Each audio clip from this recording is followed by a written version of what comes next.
un peu de trouble dans l'ordre dominant qui met ensemble les mots et les choses, les mots et les images. La riposte, c'est vous. Suivez la chaîne, activez la cloche, donnez au poste.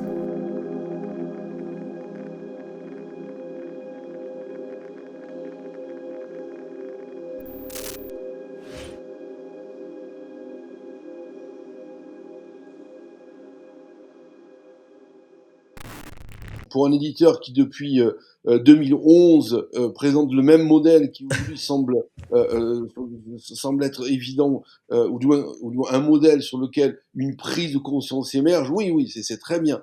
Mais si cette prise de conscience, elle débouche pas sur ce qui est fondamental en tout, c'est-à-dire qui n'est pas seulement les outrances politiques, les comportements patronaux brutaux de Bolloré, mais qui est une structure, c'est-à-dire la concentration éditoriale, un dysfonctionnement, la concentration éditoriale encore, qui a permis qu'émerge ce groupe à la tête duquel il est venu, eh bien, ça ne changera rien.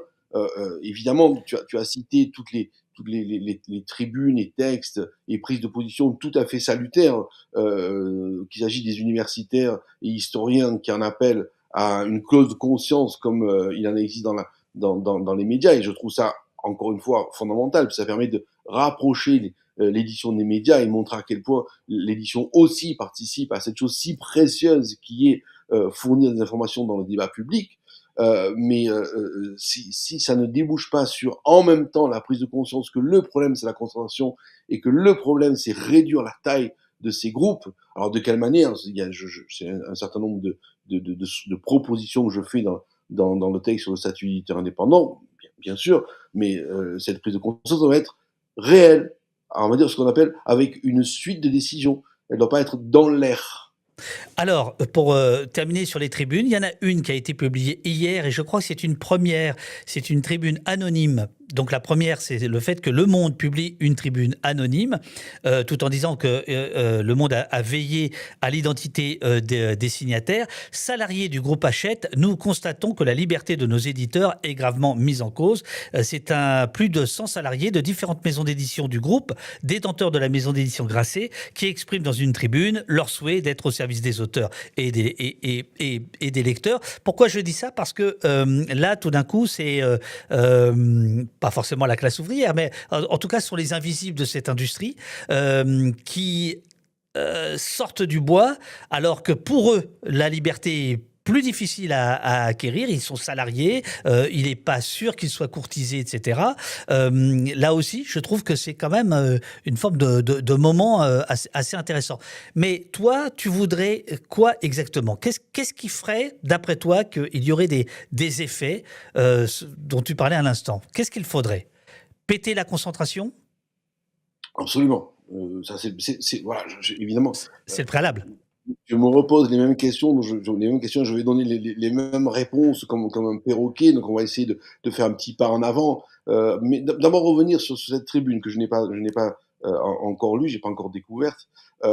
Oui, effectivement, voilà, enfin, tu l'affiches là, donc je vais pas la lire là. Non, tu la liras tranquillement. Et il se trouve d'ailleurs que, et là je remercie Le Monde, elle est, parce que maintenant les journaux ont une fâcheuse tendance à, à mettre le paywall sur les tribunes, alors qu'ils ne payent pas les gens quand même. Je veux dire, c'est gratos et il faut être abonné pour lire les tribunes. Eh bien, celle-ci est en accès libre. Voilà, à mon avis, c'est une demande des signataires. Bref, donc tu pourras la lire tranquillement tout à l'heure. Mais je trouve que si tu veux, là, on sort du schéma classique pétitionnaire. Voilà, c'est ça que je voulais dire. Et je trouve c'est intéressant. Tout à fait. La seule chose qui est un petit peu étonnante dans toute cette affaire, c'est que c'est un PDG, on va dire, qui est licencié, et qu'on trouve tout un tas de mobilisations derrière un PDG. Tu évoquais la classe ouvrière.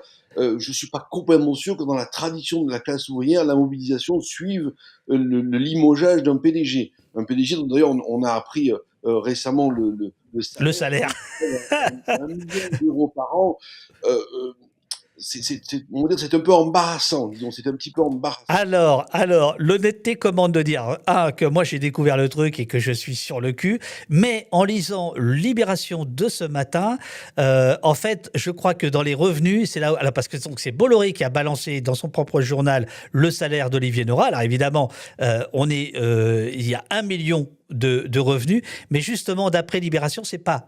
Et ça nous fait une belle jambe. Hein. C'est pas que le salaire, c'est aussi les dividendes et compagnie. Hein. C'est aussi ça quand tu es voilà. Enfin, visiblement, il y a du pognon. S'il te plaît, un peu de pudeur, David. Ah non, mais c'est horrible. Ah, bien sûr. On va arrêter de pinailler, d'accord, sur ce point-là. D'autant plus que ce qui est intéressant dans les données, c'est pas seulement ce salaire. 1 million, oui. Le chat est, oui, 1 million d'euros l'année dernière. Oui, c'est le montant, on va dire, qui se répartit entre salaire et dividendes. Bien sûr. Non, un peu de pudeur. Donc, non, ce qui est intéressant surtout, c'est quand on compare, on va dire, les résultats de Grasset. C'est-à-dire que Grasset a divisé par 2 son résultat dans la même période où le salaire les émoluments et le salaire de... Fais gaffe, tu parles comme Bolloré, hein, parce que c'est l'argument de Bolloré. Non, moi, ce que je trouve dingue, c'est 1 million sur... Ça n'est pas un argument du tout, ça s'appelle des faits. Ça s'appelle des faits. Ou alors ces faits sont faux. D'accord, mais tu viens de dire que sur Libération, ils sont pas faux. Ils sont juste imprécis. Mais on va dire que dans l'escarcelle d'Olivier Nora rentre ce montant. Mais on s'en fiche de ça. Encore que le montant soit... Ouais. On pourrait partager. partager, ce serait pas mal.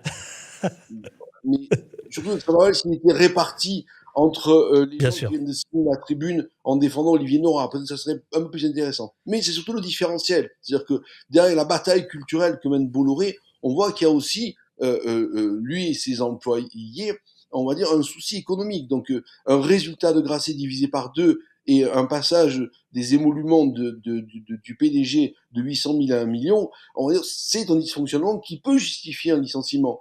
Voilà. Tout ça pour dire que quand on ramène à la réalité économique un débat qui a fait beaucoup de bruit sur les questions de liberté d'expression, ben ça me pose problème. Bien sûr. Parce que ce qu'il faut ramener, c'est à la réalité de ces gestionnaires. C'est-à-dire que surtout ne pas défendre l'idéologie de ce grand patron, mais surtout noter qu'il se comporte comme un patron, c'est-à-dire comme les autres patrons des grands groupes. Avec une autre tribune que tu n'as pas citée, qui est la tribune évidemment d'Antoine Gallimard, qui elle est particulièrement édifiante sur un point, quand il annonce en titre, on va dire que notre solidarité avec Olivier Nora et ses auteurs doit être totale. C'est-à-dire que une offre d'emploi sous le signe de la solidarité, c'est pour le moins curieux. Ça ressemble vraiment à un slogan orwellien, la solidarité c'est la rapine. Et surtout quand on lit le texte dans le détail, ce qu'on découvre, c'est que Antoine Gallimard pratique une sorte de, on va dire, d'élection comme vertu absolue, la souplesse politique, au nom de la neutralité, au nom de la diversité. Au nom de la neutralité et de la diversité, eh bien on prend tout le monde. On prend de la gauche à la droite, de l'extrême gauche à l'extrême droite, du moment que ça rapporte. Mais pas seulement. Du moment que ça permet de construire une forme d'hégémonie, qui est celle aujourd'hui de Gallimard, et pas du tout ni d'Editis, ni de Hachette, une hégémonie indépendante des positions politiques. Parce qu'il n'y a pas de couleur dans la religion du profit. On essaye de mettre un peu de trouble dans l'ordre dominant qui met ensemble les mots et les choses, les mots et les usages. La riposte, c'est vous. Suivez la chaîne, activez la cloche, donnez au poste.